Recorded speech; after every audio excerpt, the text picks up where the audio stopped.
Electron has a standing electric field and magnetic field at right angle.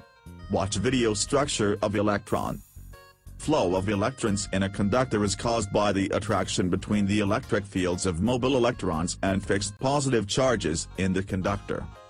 Since electric field and magnetic field of an electron are at right angle, flowing electrons creates a magnetic field at right angle to the direction of the current. When oscillates, the electric field of an electron will be parallel to the oscillation and magnetic field will be perpendicular to the oscillation.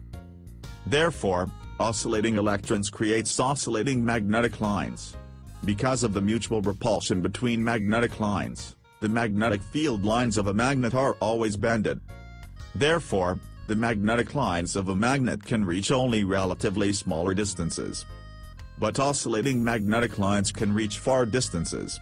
As the wavelength of oscillating magnetic lines increases, the chances for the mutual repulsion between them also increases. This is the reason for the wide bending of radio wave. But as the wavelength becomes shorter, they go straight line. For example, microwaves, visible light, etc. Conclusion: electric current creates magnetic field and oscillating electric current creates oscillating magnetic field. Dear young researchers, I welcome new experiment ideas which can be enforced the new theory of radio wave. Please visit my website, www.physicsedu.org.